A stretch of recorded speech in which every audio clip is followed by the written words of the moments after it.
Everyone, welcome to Study village.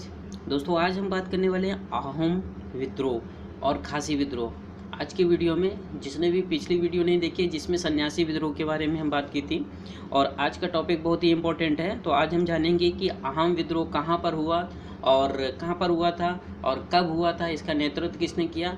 सारे क्वेश्चनों के जवाब इस वीडियो में हम जानेंगे। तो बस बने रहिए मेरे साथ और करते हैं वीडियो की शुरुआत।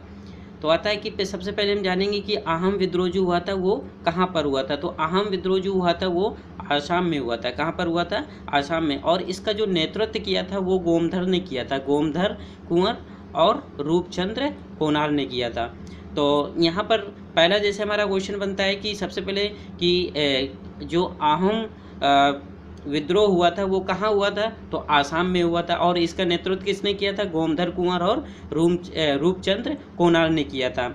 और ये अहम जो असम के जो अहम जो वर्ग था वो अभिज वर्ग से रिलेटेड थे। ये जो व्यक्ति थे जो आंदोलन कर रहे थे, जो विद्रोह कर रहे थे, वो अभिज वर्ग से। तो किस वर्ग के थे? ये अभिज वर्ग थे। जैसे कि मैंने बताया था कि सन्यासी जो था वो गिरी संप्रदाय से थे, सन्यासी विद्रोह जो हुआ था। तो ऐसे ये अभिज वर्ग से व्यक्ति थे। और इसका मेन कारण क्या था? तो कारण ये था कि 1824 में क्या था कि वर्मा युद्ध चल रहा था। तो जब वर्मा युद्ध चल रहा था तो उस समय ईस्ट इंडिया कंपनी जो थी, तो ईस्ट इंडिया कंपनी की जो सेना थी तो उसको जाना था, अहोम होकर भेजी गई थी। जो अहोम जो पढ़ रहा था उसी से पास होकर के वर्मा युद्ध के लिए वहाँ से सेना भेजी जानी थी।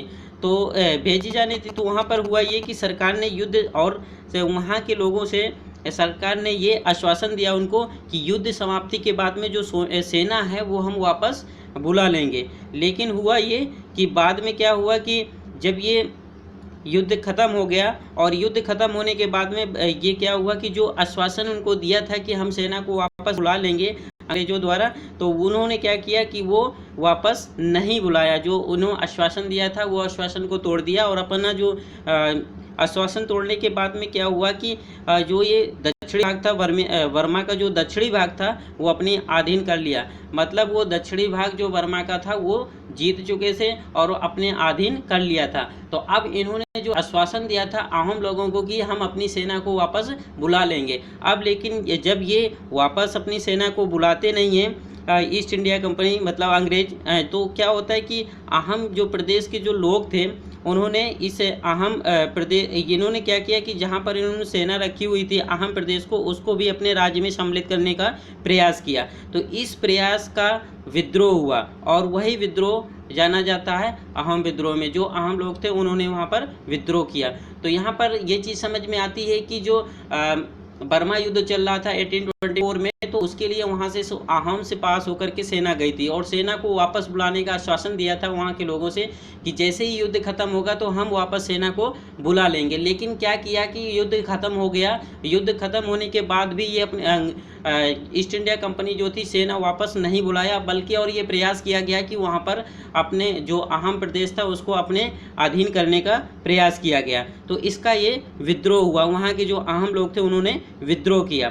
तो विद्रोह क्या है कि 1828 में विद्रोह हुआ और वहाँ पर जो अहम लोग थे उन्होंने गोमधर कुंवर को अपना राजा घोषित किया। कब किया था? 1824 में। तो यहाँ से क्वेश्चन आ सकता है कि जो गोमधर कुंवर जो राजा घोषित किए गए थे वो कब किए गए थे? 1828 में किया गया था। और जो गोमधर कुंवर थे तो इन्होंने क्या प्लानिंग बनाई थी? इन्होंने ये योजना बनाई थी कि रंगपुर पर वो चढ़ाई करके उस पर वहाँ से सेना को उनको हटाया जाए। लेकिन हुआ ये कि ये असफल रहे और इन्होंने क्या किया? आत्मसमर्पण कर दिया। तो आत्मसमर्पण जब अंग्रेजी सेना के सामने कर दिया फिर इनको 7 वर्ष की सज़ा सुना दी गई। और ये 7 वर्ष की सज़ा सुनाने के बाद में क्या होता है कि 1830 में फिर दूसरे विद्रोह की योजना बनाई गई। तो पहला तो हमारा 1828 में किया था जो कुंवर गोमधर थे और राजा वहाँ के बनाए गए थे। और दूसरा 1830 में जो विद्रोह हुआ उसका राजा बनाया गया रूपचंद्र को। किसको बनाया गया? रूपचंद्र को। जो अहोम लोग थे तो उन्होंने रूपचंद्र को अपना राजा चुना। लेकिन हुआ ये कि ये भी गिरफ्तार हो गए और इनको 14 वर्ष के लिए निर्वासन करना पड़ा और ये भी असफल हुए। एट लास्ट में हुआ ये कि जो अहम था तो वो 80 जो ये असम राज्य था उसने 33 में क्या हुआ, 1833 में उत्तरी असम जो था तो वहाँ के जो महाराजा पुरंदर सिंह को दे दिया गया और इस तरह से विद्रोह समाप्त हो गया।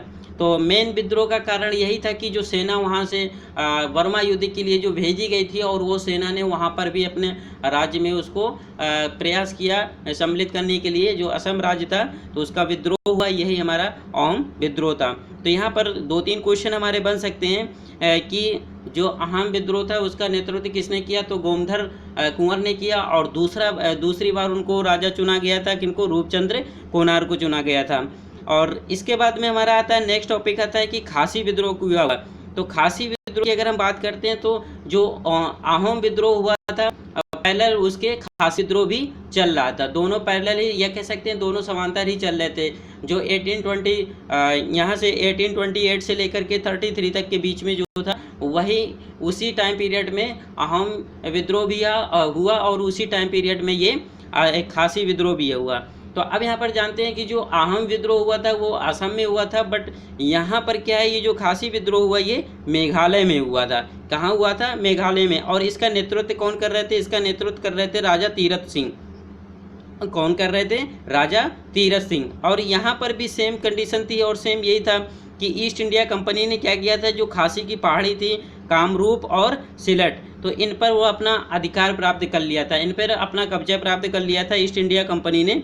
तो और उनकी योजना ये थी कि जो असम और सिलट के बीच में जो एक सैनिक मार्ग का निर्माण करने का था, तो असम और सिलट के बीच में एक सैनिक निर्माण मार्ग करने की इनकी योजना थी। तो पहला तो यहाँ था कि खासी की जो पहाड़ी कामरूप और सिलट पे तो अपना कब्जा कर लिया और असम और सिलट के बीच में एक सैनिक मार्ग निर्माण करना था, जिससे बर्मा युद्ध में सेना भेजने में आसानी हो। और आरंभ में क्या हुआ कि आरंभ में जो खासी पहाड़ियों के जो राजा थे, राजा तीरथ सिंह, तो इसके लिए तो तैयार हो गए। मतलब जो वो एक सैनिक जो योजना बना रहे थे सिलट के लिए मार्ग निर्माण का, तो उसके लिए राजा तीरथ सिंह तो इसके लिए एक्टिव हो गए। और उनका कारण ये था कि राजा तीरथ सिंह से ये कहा गया था कि आप इस युद्ध खत्म होते ही हम अपनी सेना वापस बुला लेंगे, लेकिन इनके साथ भी वही हुआ जो अहोम लोगों के साथ में हुआ। बाद में अंग्रेजों ने क्या किया, इस पे अपना प्रशासन स्थापित करने की कोशिश की वहीं, और इसके बाद में तीरथ सिंह को इसको विरोध किया गया। तो तीरथ सिंह ने इसका विरोध किया, तो तीरथ सिंह 1829 में तीरथ सिंह ने सरकार के विरुद्ध युद्ध आरंभ कर दिया और सरकार ने इसको दबा दिया।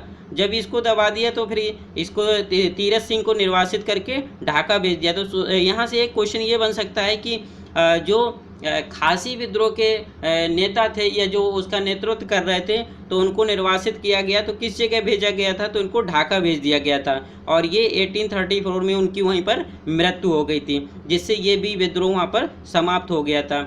और अब यहाँ पर आता है सवाल कि आखिर में जो अहोम विद्रोह हुआ था वो कैसे समाप्त हुआ था। तो वहाँ पुरंदर जो राजा थे तो उनको आधा हिस्सा वहाँ असम को दे दिया गया था और वहाँ से वो अहोम विद्रोह जो था वो समाप्त हो गया था। यहाँ पर क्या होता है कि यहाँ पर जो राजा तीरथ सिंह होते हैं उनको निर्वासित कर दिया जाता है, ढाका भेज दिया जाता है, उसके बाद में उनकी मृत्यु हो जाती है और यहाँ से जो खासी विद्रोह था वो भी समाप्त हो जाता है। तो यहाँ पर हमें बहुत सारी चीज़ें कि ये कब शुरू हुआ और इसका नेतृत्व किसने किया और इसका अंत क्या हुआ और क्या कारण था। तो इस तरीके से रिलेटेड कुछ क्वेश्चन पूछे जा सकते हैं और पूछे जाते हैं। पिछले पेपर अगर आप लोग देखेंगे लास्ट ईयर के, तो उसमें से क्वेश्चन इससे पूछे जाते हैं। तो आई होप कि ये वीडियो आपको अच्छा लगा होगा। अगर वीडियो अच्छा लगा है तो वीडियो को लाइक करिए, शेयर करिए और चैनल को सब्सक्राइब करिए और मिलते हैं फिर नेक्स्ट वीडियो में।